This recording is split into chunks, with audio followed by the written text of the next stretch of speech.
Basic Brewing Radio is brought to you by the American Homebrewers Association, a network of more than 40,000 people dedicated to the appreciation of beer, cider, and mead. Join at homebrewersassociation.org for recipes, brewery discounts, and other great resources. homebrewersassociation.org.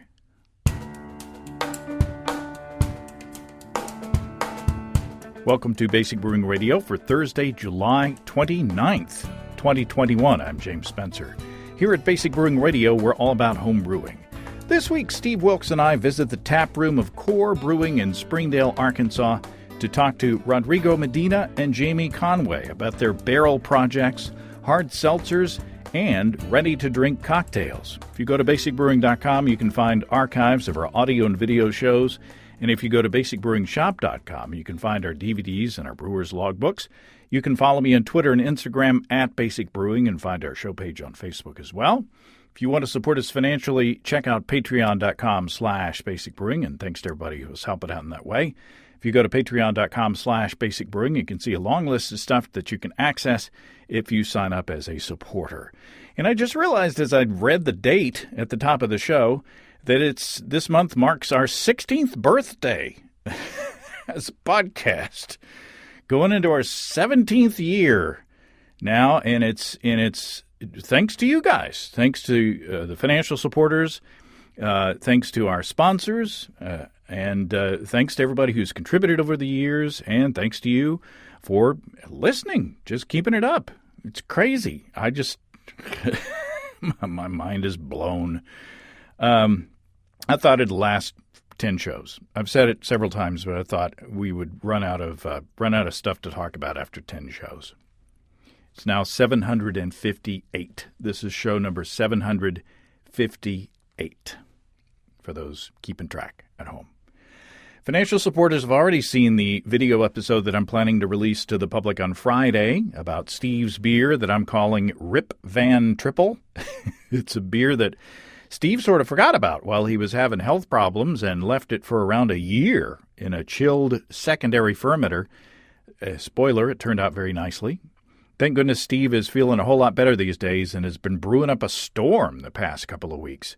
I told him a couple of days ago he needs to throw a fish fry or something and, just to get rid of that excess homebrew. And I'd be more than happy to help in getting rid of the homebrew. I don't know about frying the fish. It's hot outside. Financial supporters also got a bonus video on fermented hot sauce.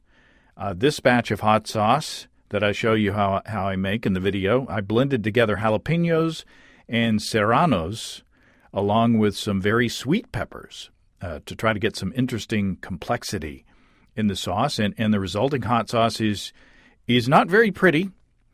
To tell you the truth, it kind of took me back to when the boys were in diapers, but it really it really is tasty on breakfast tacos. And you can find that video on our Patreon feed still. The first, speaking of peppers, the first couple of habaneros in our little garden are finally about ready to be picked, and they are huge. I've got 2 plants this year. One is store-bought, and the other I actually grew from a seed from last year's plant. That's the first time I've tried that. I'm really interested to see what characteristics come out of that plant, to see if it mirrors what last year's peppers look like or not. If you follow me on Instagram, at Basic Brewing, you probably saw the videos that I posted of my very active airlock a few days ago.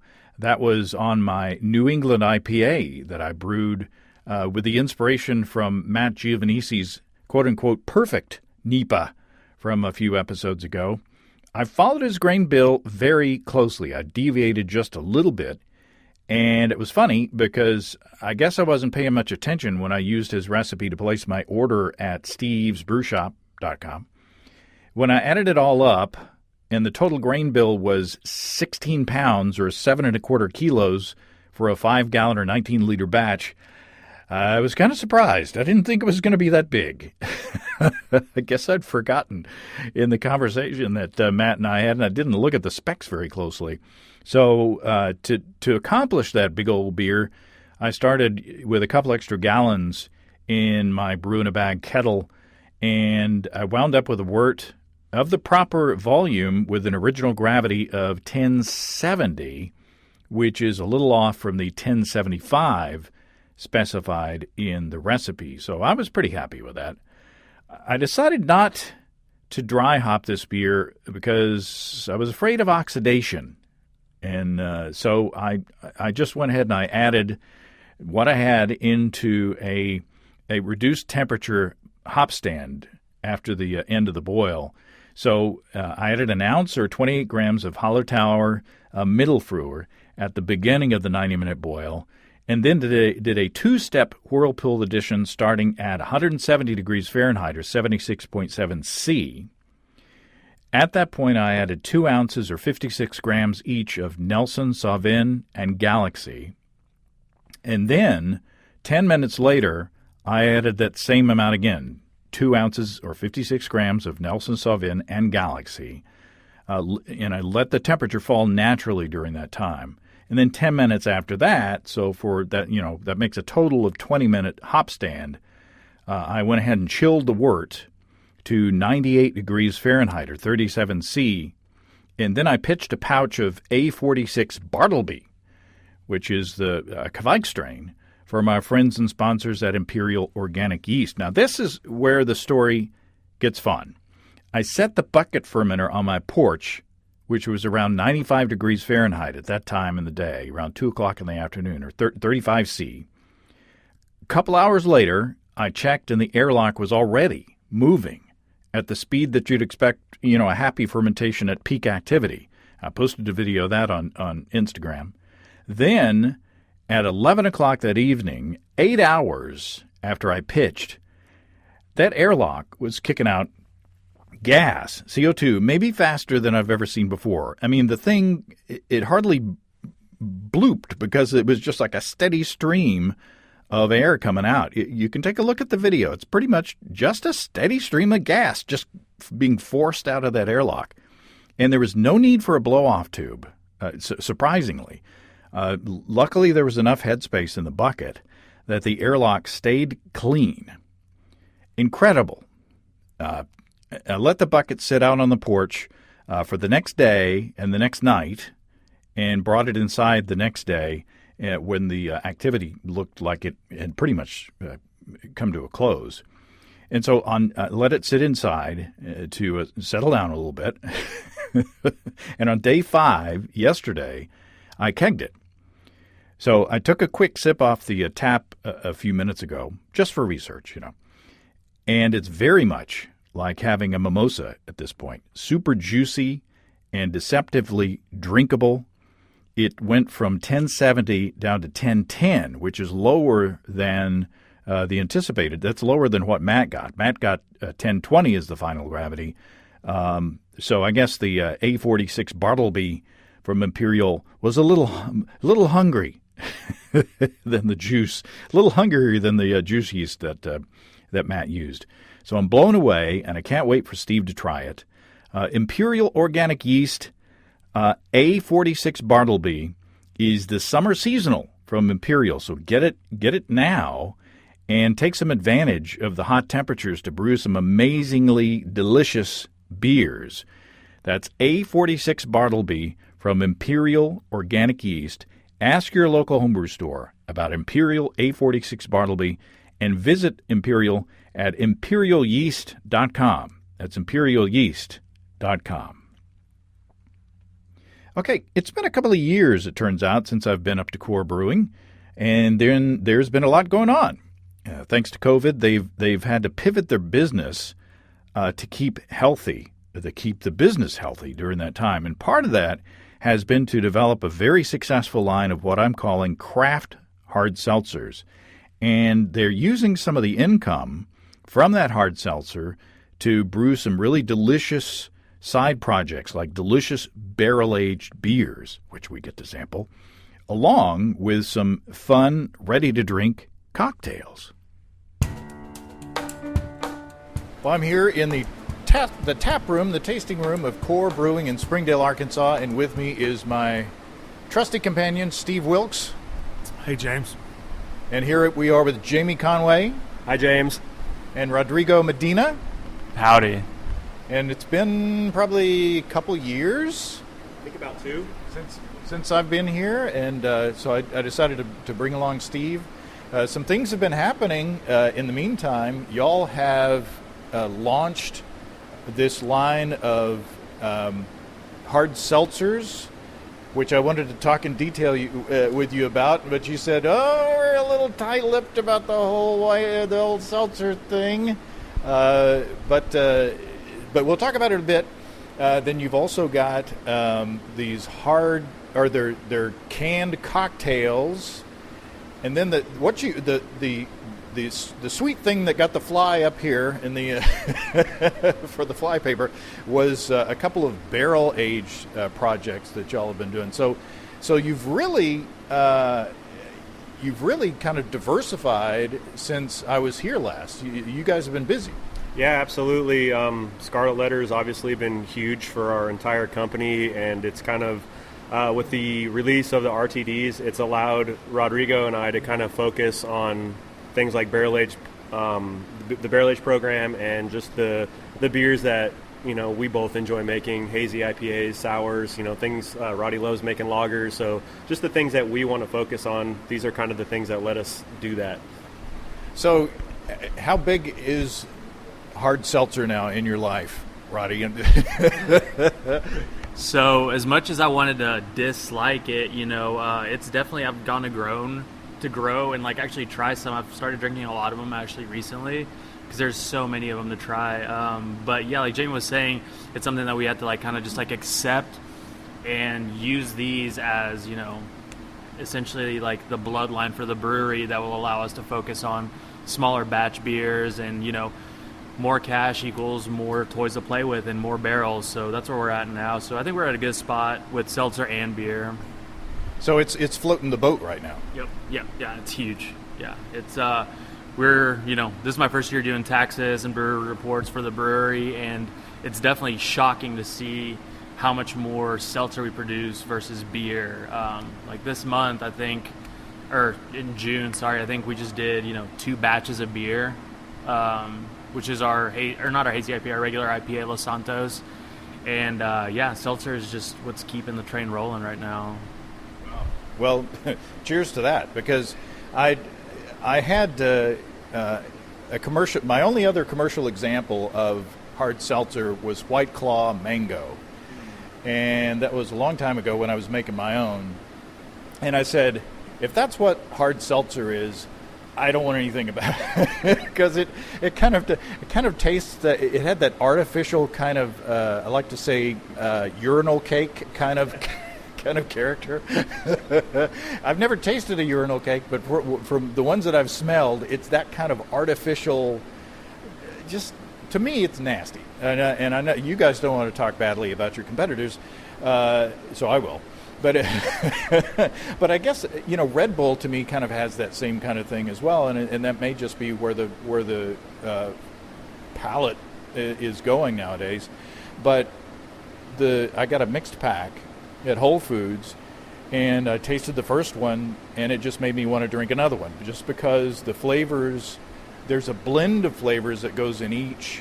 And they're kind of more mature flavors than just like fruit punch and strawberry, so, and there's no lingering horrible aftertaste that's going on in the background. So I know that you can't say much, but what's the approach for flavoring these hard seltzers? Like I was telling you earlier, we work with a local mixologist that kind of helps us. He has an idea, and then we kind of make pilot batches of it and sample some of those flavors and kind of see what needs to be tweaked, and we go from there. But yeah, everything was very intentional. Like I was telling you, every flavor has a minimum of 4 flavors, so we don't want to be in that just one thing, like you were saying, mango or pineapple. I mean, everything's just very intentional and thought through, and our green one's got bergamot in it. Who knows what a bergamot is? I mean, it's things like that you just wouldn't expect in a seltzer. And what's really interesting is you bought our variety pack, and the people that we talk to, how everyone has a single flavor that they like more. My wife loves the red, my mom likes the purple. Everybody has their own favorite one, and it doesn't seem to be that one really outshines the rest. So I think that's a testament to just the quality of the whole package. And is this, and again, not getting into the proprietary stuff, but is this something that a home brewer could achieve? Is this fairly easily achievable? Yeah, I think so now, especially because there has been, I remember the first batches of Scarlet Letter that we were making here, we were still trying to figure out how to ferment this one sugar and ferment it fully to where you aren't getting that white grape flavor that you usually get from just, fermenting one simple sugar. So after a bunch of trial and error, we finally, I think, got a consistent product. But yeah, my thing is I would just stick to, filtration.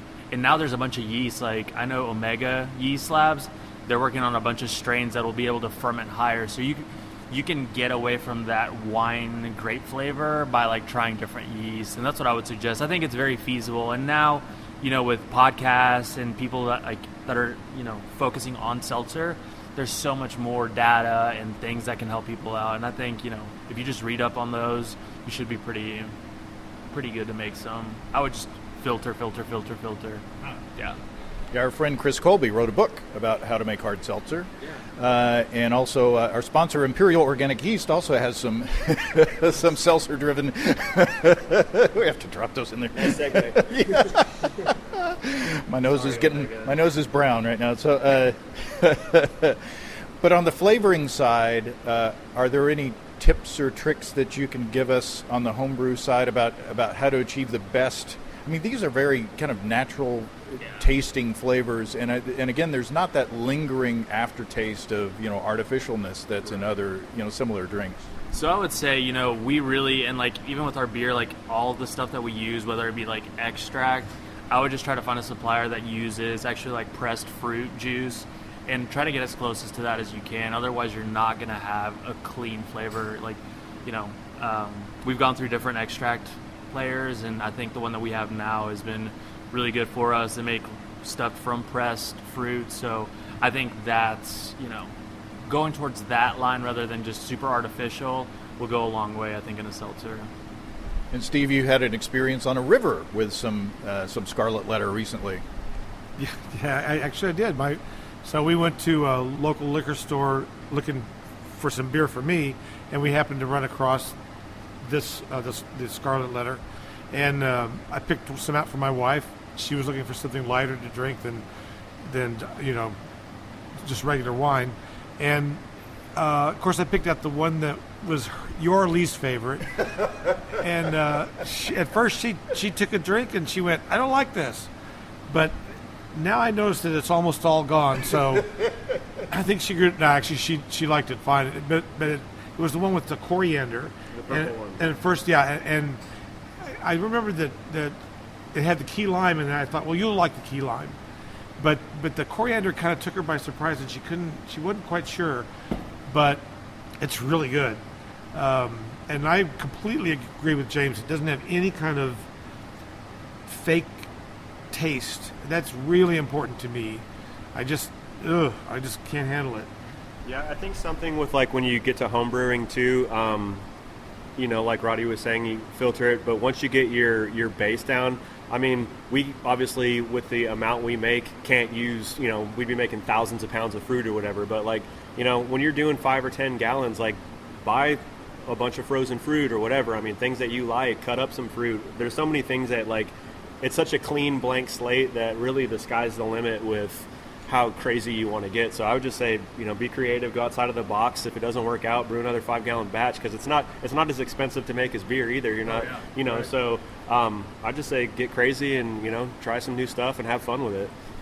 Yeah, I was going to say that I've had a few customers that have approached me and have attempted to make seltzer, and I don't know how successful they've been, frankly. But the hardest thing that the things that they've come back to me and said, this stuff won't ferment. I can't get it to ferment. And so it took a while to figure out how to help them get a good fermentation going, because straight sugar, I mean, it doesn't want to ferment. Yeah. So that was a learning curve even for me. It didn't even dawn on me at first. It's just throw some good yeast in there, it'll be all right. No, it won't. You really have to think about how to do that. Yeah, it's even harder to ferment than mead. Yeah. Because honey at least has some kind of nutrient in there, and you can boost it with other products. But I use dextrose, and there's just nothing in there, that the yeast wants.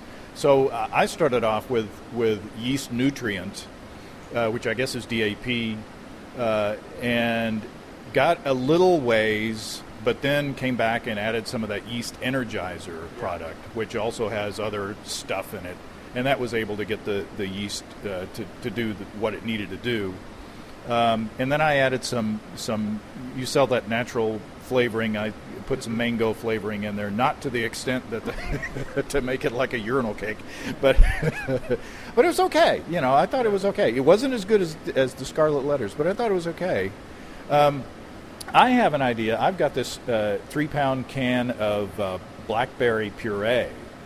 And my idea, I've been putting puree into the serving vessel, into the kegs, like I did a New England IPA with some pineapple puree, and I did a Belgian-inspired brown ale with some dark sweet cherry puree, to give a lot of fresh fruit flavor. And I was thinking maybe doing like a hard seltzer and actually putting unfermented fruit puree into the keg. Have y'all played with anything like that? No, but that's interesting that you were saying that, because I was just going to suggest, like Jamie was like, oh, go wild. Like, if you have a base, like, why not just try to ferment or add a little bit of like fruit juice or something during fermentation or something, see if that catches on. I don't know. I mean, sky's the limit, but yeah, I would definitely play with. That's how we, whenever we want to do small batch kegs with flavorings, like we did a batch of this barley wine with Blanton's barrel-aged maple syrup. We literally just took the keg apart, got that syrup hot enough to where we could just like dump it in there, and then we kegged it right on top of it and served it. So that always goes a long way, and you don't have to use as much when you do it that way. It's a little scary putting unfermented sugar into into a beer, especially if it's not filtered or pasteurized in any way. But as long as you keep it cold, you should be fine. Yeah. So we've got a barrel product in front of us. What have you got, Jamie? This is the first barrel-aged beer that Roddy and I ever did. We did a double mash and like an 18-hour boil. It was a really, really long day and a lot of hard work. I want to say we got 27 or 28 Play-Doh on that thing, and we aged it in Maker's Mark barrels and Four Roses barrels for a year, and just couldn't be happier. I think we were both, for our first attempt at barrel aging something, like we were just both really excited about how well it turned out. And then, like I was telling you guys, we sent it off to Craft Beer and Brewing to their panel, and they gave us a 93 on it. So, like, for something our first shot at it, we were. That's definitely been kind of like the crowning achievement of my brewing career thus far. Was Roddy and I making this beer. Yeah, it's amazing. Now, when you say a double mash, do you mean like 2 batches of wort put together or did you do a reiterated mash? Yeah, we mashed in like normal and did all first runnings, and then we ran all that into the boil kettle and then mashed in again. And while the first batch was boiling for hours, we went through the whole mashing process and moved everything over there. So no sparge. It was just all just all the first runnings, and it was just super viscous, and we got some nice caramelization from the extended boiling period. And we were here till I don't know, like 11 or 12 at night. We were like, we're not leaving until we hit this gravity, and we just every hour just kept checking it until we were there. And like I said, had a crazy fermentation. I mean, it erupted in the brew house the next day because we obviously knew we had to put a lot of yeast in it, and came back in the next night to clean up the mess that was discovered, and then put them in the barrels, and this is what we got a year later. It's delicious. It says it's 14%, but it doesn't taste like 14% at all. You can taste the Maker's Mark. You can taste the whiskey products without it being boozy, and I think that's a trick to do. I think it's phenomenal. And yeah, the it's not hot at all, so I just think it's phenomenal. I've only brewed a couple of beers this big, and they're good, but this is better. And I can taste the bourbon barrels. I taste vanilla and caramel and chocolate. a little bit of leather. It's a phenomenal beer. So, what are the keys to taking such a big beer and brewing it so cleanly? I mean, how do you not get like rocket fuel out of this? So that's funny. Like the unbarrel aged version of it, I feel like was very hot. That's why we were nervous whenever we put it in the barrels. We're like, well, we're getting a lot of like phenolic. Like you could tell it was going to be a big beer. We actually had it on tap for a while we were waiting on this, and it just evolved crazily. But yeah, the original beer itself was really hot. That's why we were nervous. When we tried it, even the first samples were like, wow, like this tamed so much. And that's kind of one of the biggest things that I took from, having friends that are brewing big beers like this. They're always just like, you're gonna have to brew a beer that's almost undrinkable, put it in the barrel, and then let the barrel do the work. Because if you brew a beer that's way too thin or that tastes good, I don't think it's gonna taste any better if you throw it in a barrel. So it's weird. For the barley wine, the grain bill was a lot of Vienna, and Maris Otter. This was actually, so we've got another batch. We've got actually 3 batches. I've done a riff off of this original batch that we had, and we've got 2 different batches up there, and those have different Maris Otter Vienna combinations. So I've just taken this base recipe and just like played with it. So we'll see those later this year, but this one was predominantly Vienna and Maris Otter. And for the hops, we just used German Magnum. So what's the IBU ratio on this? I want to say 49 IBU, yeah. So it was a little, like I was saying, like the base beer itself, whenever we had it on tap, it was a little disjointed. It was a little bitter, a little hot. So that tamed out really well in the barrel. But yeah, I wouldn't drink do we still have it on tap? Ropes? Not the regular. Oh, okay. Yeah, the regular one was interesting. I was not happy with it. That's why whenever we tasted the barrels, we're just like, whoa, this was really good. Yeah, I was nervous because it's not cheap. We got those barrels. We're working with a closer barrel supplier now. The one that we were working with for these barrels was in Colorado, so getting shipped barrels from the Colorado area was super expensive. So I was very nervous because, getting these barrels is not cheap. And then, we'll talk about it later when we try the barrel-aged stout, but, I was kind of nervous, like we might have had to dump these barrels, but thankfully we didn't. So, and I take it that you have to, how do you have to tend the barrels over time? How do you have to look after them? We really just kind of like was a set it and forget it. We had them up in the brew house for a long time, but we kind of we didn't want to disturb them, and we've made a place down here in the pub, which is cellar 2. Like we have a whole back wall now. That's where all our barrels are, and we fill them and move them down here and just leave them. We just try not to mess with them. And I think there's something too when you start looking at other guys that are doing barrel programs. It's kind of close to a garage door, so it gets some of those temperature fluctuations and the cold and the heat, the expansion and contraction of the wood and the liquid itself. So I think all of that just plays a role in what happened. I mean, I wish that there was like some thing we can look back at and be like, this is why it turned out this way, but we were just so pleasantly surprised with how it turned out. We're just really stoked for this beer, and I don't really have a great golden answer for anybody. I mean, we obviously did everything sanitation-wise and everything that you're supposed to do and try to do everything by the book, but it's really just letting the barrels do the work.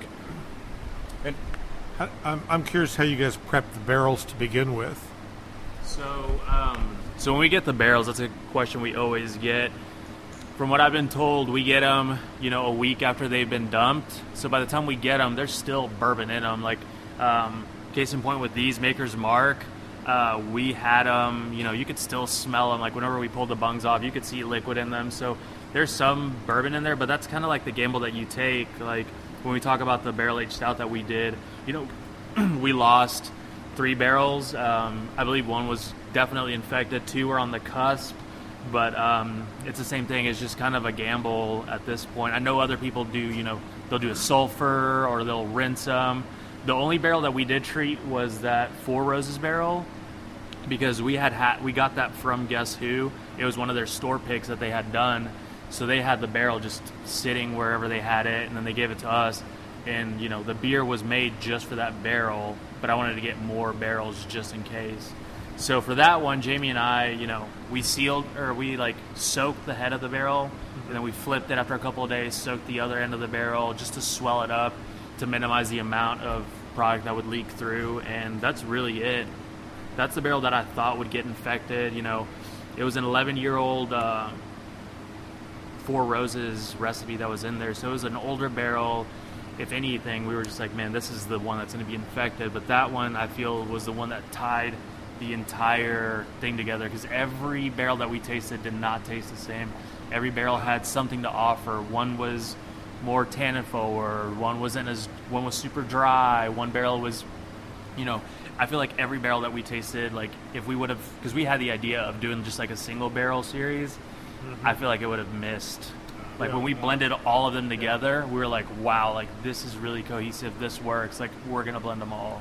So that's one advantage that y'all have over a home brewer or a homebrew club. You know, they get you know, a bunch of people together to each brew 5 or 10 gallons of beer, like we did with that Russian Imperial Stout project. Yeah. But then you've only got one barrel, and if it's not the best, then that's what you got.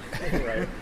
Yeah, we were definitely, you know, fortunate, and, you know, Jesse, the owner's always supportive of, we're always like, yo, we need more barrels, and, you know, we started with these 4 for this beer, and I think we've got pushing 20 now and more on the way. We've already got another stout that's in a tank just waiting for barrels to get here, and, you know, we want to be putting something in barrels, you know, quarterly, if we can get to that point to where we can really get to where you're starting to get into like the winemaking aspect of it, and then we can start selecting barrels to go rather than just having one beer, and then we can start blending stouts and barley wines together and really get, you know, crazy. I mean, that's our ultimate goal, but it's just getting that back stock up, and, you know, like we said, you got to make Scarlet Letter in the meantime so we can afford to buy the toys that we want to play with.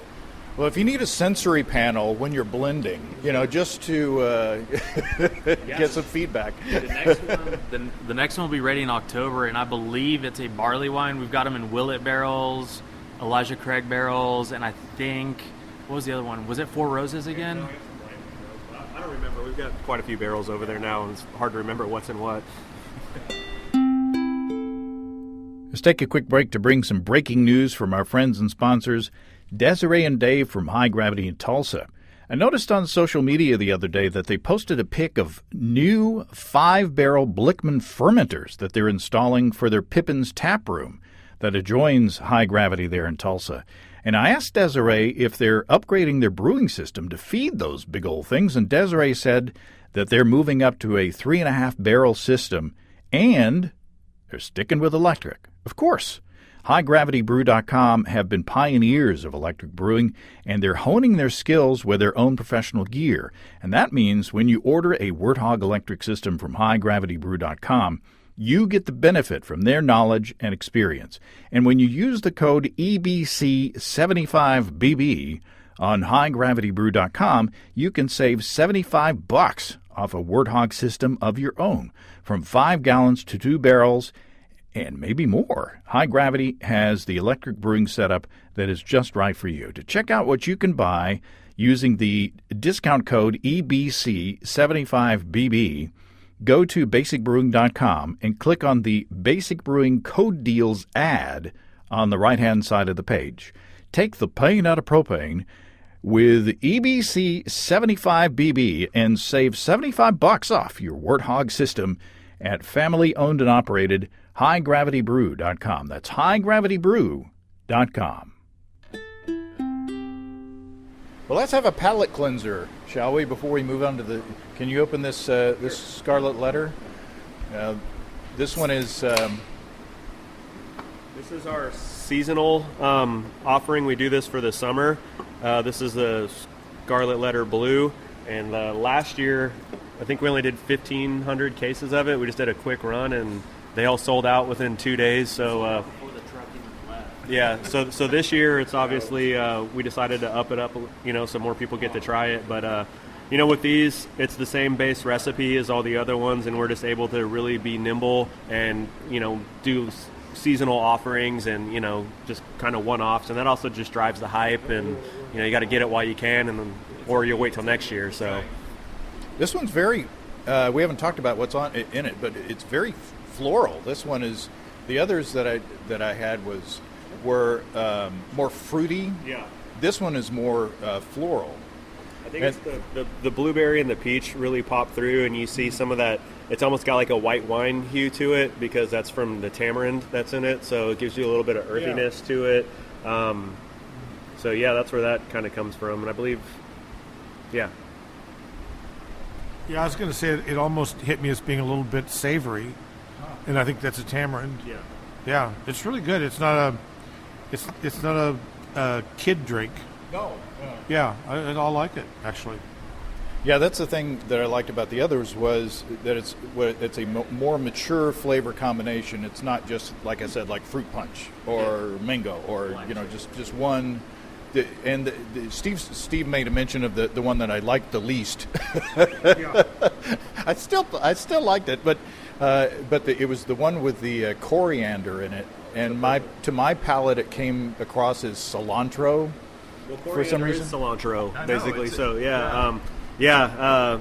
I could see that, and it's weird too. Like talking to people, like even the red one, it's got cucumber, hibiscus, and like everyone seems to pick out a little. There's always that one flavor of the 4 or 5 that's in it that people pick out more than others, and it's just like, you know, I think it's like beer, and things are subjective, and you're just gonna notice some things better than others. So, but yeah, you know, that's what's cool too is like all the flavors work together, but there's definitely the ones that shine. And I would say this blue one is definitely the most aromatic. Mm-hmm. Like I can smell it from over here, you know, when you guys open the can. It's definitely more aromatic than the others. Yeah, it's tasty. It's one to look out for. And it's fun that you can get different flavor combinations and do a seasonal thing.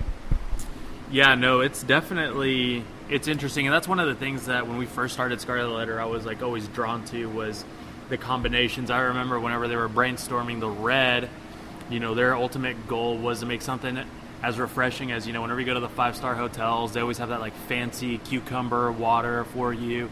And it was kind of like that vibe that they were going for. And whenever we first made the pilot batches, we're like, yeah, this is it. Like, we nailed it. So it's interesting. It's a really interesting take on these seltzers, because the most recent one that I've had that I actually really enjoyed was the Arizona tea seltzer.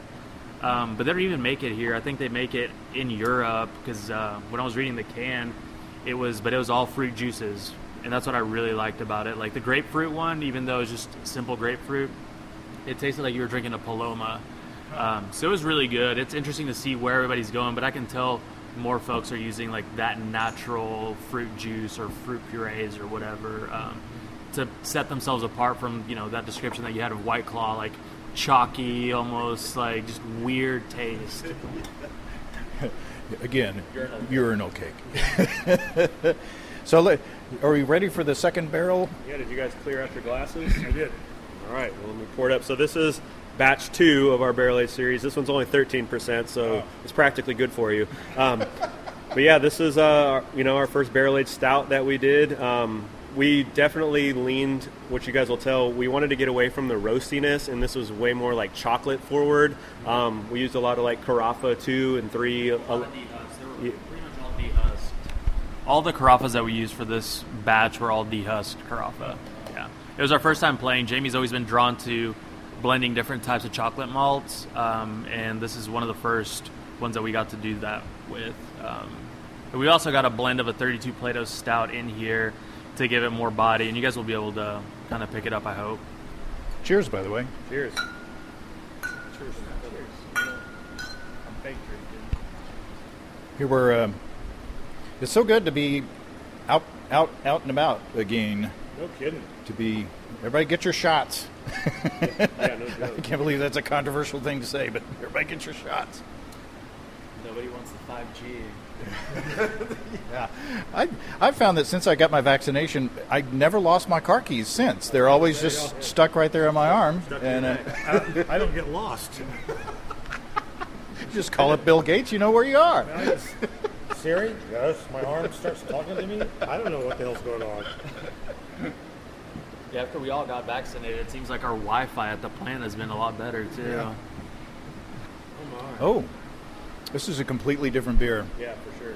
So talk about the barrels.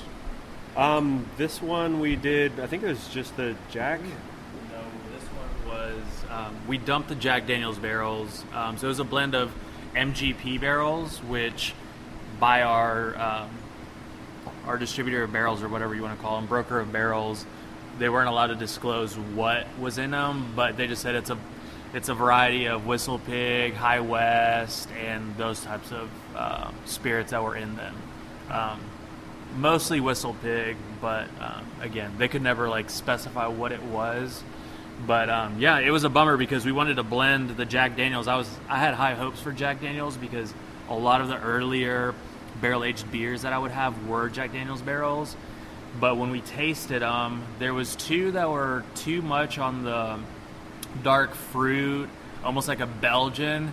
But that instantly in my head just is like, a recipe for disaster. Maybe later, like, whether it was infected or not, develop some flavors that we didn't want. And for this one, we wanted to be just strictly as chocolatey as we could. But I feel like we did what we could with what we had, basically, because this is just a super small batch. We were only able to use 3 barrels for the whole blend because we ended up dumping those other 3 Jack Daniel's barrels. They were not what we were looking for. We thought about saving them and blending them with the barley wine that we had. But even then, I had a hunch that it might just put us over on the edge to where you're basically, I don't know, we could call it like a Belgian quad or something. It was that close and far off from what the original recipe tasted like. I'm getting a lot of dark, sort of bitter chocolate, but there's also like tobacco. You said leather with the earlier one. I think it could be talked into leather with this one as well. But this is the first one was sweet-ish. It's not like sticky sweet, but there is a sweetness to the first. I'm not getting it. There's a more bitter side of things with this one that I think turns it in another direction. It's delicious. Yeah. No. What he said. But he said, no, it's just full of all kinds of dark chocolate. It's got that it's like eating a big piece of dark, bitter chocolate. It's like baker's chocolate. Like baker's chocolate, yeah. Sorry. Yeah, that's just what it reminds me of. But it also has at the very front. It seems like it takes you through some different levels of chocolatiness.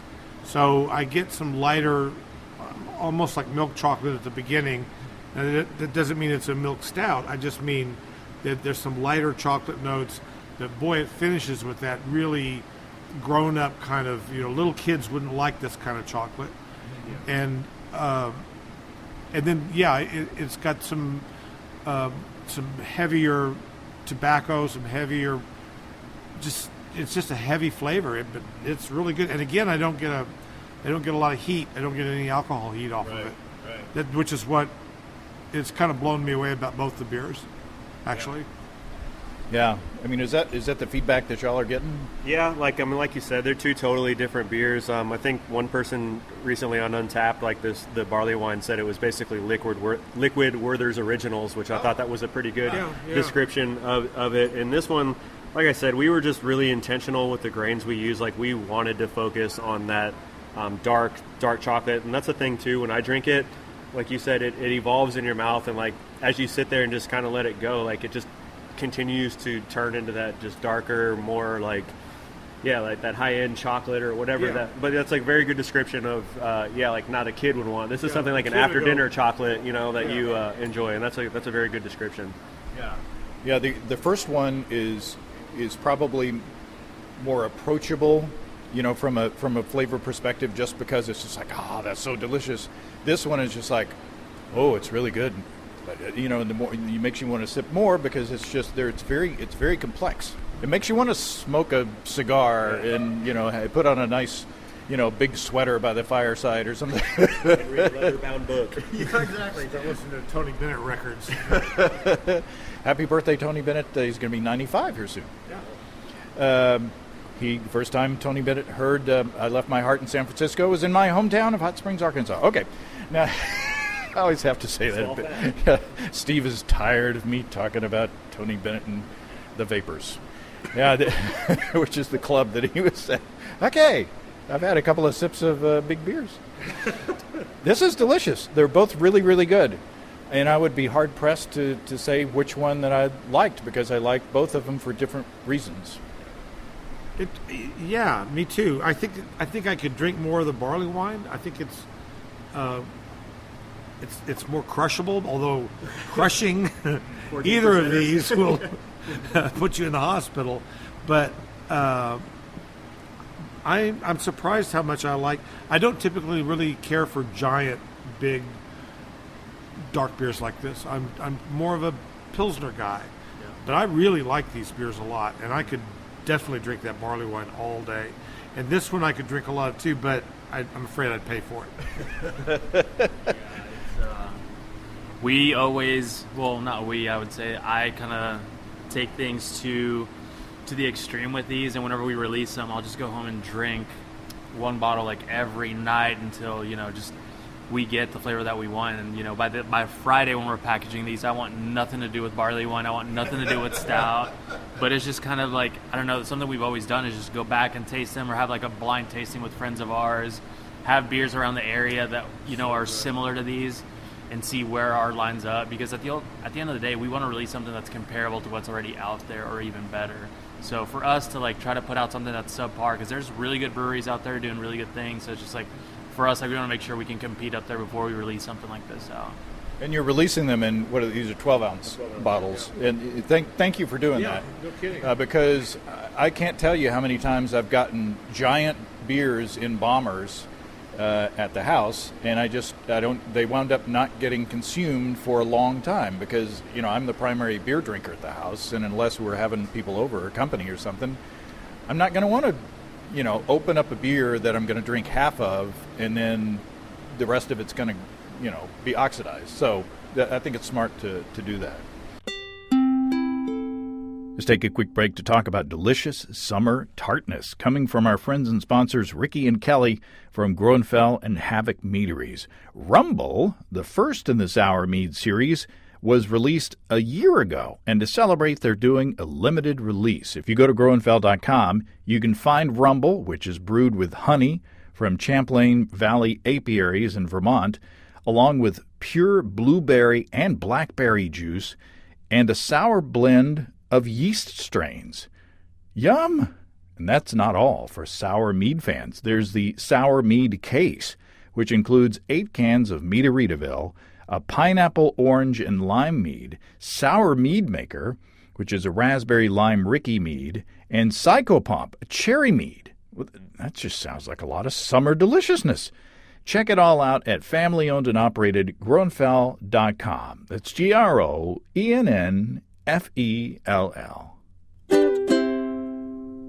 But you've also got, so we've talked about both ends of the spectrum. We've talked about these, 84 calorie, 4.3%, 8 grams of carbs, Scarlet Letter on one side, and then these giant, delicious, luxurious beers on the other. But what are these other cans that we've got in front of us here, Jamie? So this is our line of 25th State. It's our RTDs, our ready-to-drink cocktails. We do have a distiller's license, so we're able to make and release, full-blown spirited drinks here and send them out to market. This is the Hot Spur. It's our gin and tonic deal, and it's all of ours are made with local company Pink House Alchemy's tonics, and this is made with their lavender tonic, and it's lavender, honeysuckle, and I believe it's got some lime in it as well. And see what you think. This is my favorite one of the three, personally. And these are not spirits that you're making yourselves, right? No, we're not making those on site. So it's time for a sip. Yeah, we're making the drinks here, but yeah, we're not distilling the spirits on site yet. It's good. Yeah, the drinks are made. Smells good. The drinks are blended, made by Jamie Conway, but he is not distilling the spirit. But you could, and maybe you will. We do have the capability to do so, but just with time restraints and Rodrigo and I are the only ones making any liquid here. And like this Scarlet Letter alone, I think in June we did almost 900 barrels, not even counting beer. So finding time to distill and all that is probably not very doable right now. So so we're kind of getting that sourced out. So what do you think, Steve? It's a good gin and tonic. Yeah. I mean, I'd take that to the beach or, yeah, heck yeah. Yeah. That's a good gin and tonic. That'll cure your malaria. Well, it'll make it happy. Which is where did you know that that's where gin and tonic came from? They made tonic water with quinine to treat malaria, and people said, "Ooh, this tastes awful. Let's put some gin in it." Right. And so therefore you have gin and tonic. I'm full of useless crap. So I did not know that. Yep. maybe it's a label idea with a mosquito. Maybe the next 25th state will be a malaria-inspired flavor. Let's hope not. That's interesting. I didn't know that they would do, gin and tonics like that. Like, Yep. You knew that. What's that? Oh, yeah. So You don't want to know what they did for dysentery. that just involved a cork. The dysentery blend. So what have we got for number 2? So this is the Johnson County. This is our vodka-based spirit, and it's got obviously peaches. It's got the Pink House Alchemy's peach tonic, chamomile, and lemon. And you got one. And this also, all three of these are all 10%, so they will get you there quick. And we're just getting very small samples here. Very small samples. Oh, that's fun. Now that's I would say a delicious but less mature flavor than the gin and tonic. Kind of like peach lemonade. Yeah. I like that. I better not drink a lot of that. That's really good. Yeah, that's really good. I don't know what to say about it. It's just really nice and refreshing, and again, throw these on some ice and take them to the beach or to a barbecue, and they're delicious. Yeah, I will say, like, serving them in a glass over ice definitely changes the drink itself rather than just straight out of the can like this. Now the last one is got rum in it, right? It's rum. It's the Shipwreck. It's got mango, key lime, coconut, and nutmeg. We are definitely going for that Caribbean jerk flavor. So, and this has got Pink House Alchemy's, I believe they call it the Rum Runner syrup or tonic. That's in this one. That's where the pink color is coming from. It doesn't smell a whole lot of rummy. Oh, okay. I could drink that. I was expecting, with rum and coconut, and I was expecting more of a rummy kind of character. But this is nice. Whoa, who was that? It must be the lawnmower crew outside. Okay. So what do you think, Steve? I didn't think I was going to like it, but I do. I can really smell the nutmeg in the nose, and it's surprising. I'm kind of surprised I like it, to be honest. I like it quite a bit. Yeah. And again, like Jamie said a minute ago, I think over ice would I'd like it better. And good job. I mean, these are really tasty. Yeah. Well, that's fun that you get to, even in Northwest Arkansas, the beer side of things is a crowded market, and you guys do an excellent job on the beers, but it's hard to dominate, in on the beer side of things, but you have kind of pivoted, and you have done some really fun and interesting and successful things that are delicious and well crafted. So you're still using your talents as brewers, but kind of in a different way, and in a way that frees you up to do more stuff that maybe some other brewers can't do. Yeah, no, I mean, it's been, like Jamie was saying, like we're fortunate to have both of those licenses to make beer and spirits like this, or I guess cocktails now. But yeah, it's been fun. It's been interesting. Definitely as a brewer, we get into the business to brew beer, make beer, and all that. But there has to come a time where you just have to realize, what's making money and what's being able to, to keep payroll going, and being able to pivot and be able to embrace these things has been hard for both of us. But now when we look at it, it's definitely been bittersweet. Like, yeah, it's a little bit tougher to make these little cocktails, but at the end of the day, we can help the company be successful.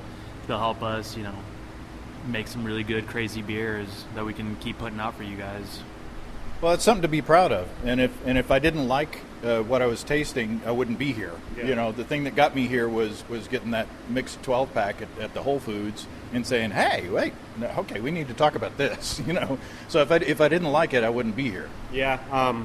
And again, I think, Scarlet Letter's become a juggernaut for us. I mean, we all just, it is what it is. We realize, what it's doing for the company. I mean, even through COVID, we've had one month after the other of like career or company best months through some of the most challenging times in anyone's lifetimes. Like, we've, hired more people and expanded through this whole thing. And like, it's something that it's got great shelf stability. We can send we're in Colorado, Kansas, Oklahoma, like a lot of other states, and we're continuing to expand. When it was first brought to our attention, Roddy and I were like, oh, man, a seltzer. But, here we are a year later, and it's like, let's make some seltzer. We're making, in our opinion, the best seltzer. We'll put our seltzer up against anyone any day of the week, and it's just been great for the company, and it's crazy to see the ride it's taken us on. It's allowing us to do what we want to do. We're having fun brewing and making the beers that we want to make, because at the end of the day, Roddy and I are selfish. We want to make the beer that we want to drink. So we've, we got in a good routine where we were dropping small batch can releases almost every 2 weeks. And, summer's our busiest time for seltzer, so it's been all hands on deck on that. But as that kind of winds down and we get back into our groove, we'll continue to do the small batch stuff that we want to do and release new fun beers and just keep going forward. Awesome. Well, excellent. Thanks, everybody. Yeah, Thank you, James, for coming. Thanks again to Roddy, Jamie, and of course Steve. Look for their barrel-aged beers, and look for the Scarlet Letter hard seltzers around the area, and also I think it's the 25th state ready-to-drink cocktails as well. Roddy and Jamie hinted that we might be invited up to Core for their next barrel blending session. The little tasting, that they figure out what barrels to keep and use and blend, and I hope that happens. That would be a lot of fun to have the peek and a sip into behind the scenes into what happens with that process. If you have brewing questions, show suggestions, or just want to say howdy, write to James at basicbrewing.com, or just fill out the contact form on basicbrewing.com. And please don't forget to tell us where you're from. Check out our mobile-friendly shop at basicbrewingshop.com. Thanks to everybody supporting us through our Patreon page. Special goodies coming your way. Check that out at patreon.com/basicbrewing. It's all until next time. Until then, thanks for listening, everybody. I'm James Spencer. Production help for Basic Brewing Radio and our website is provided by Kelly Dotson. Basic Brewing Radio is a production of Active Voicing. We'll talk to you next time, everybody. In the meantime, stay well and stay tuned. So long.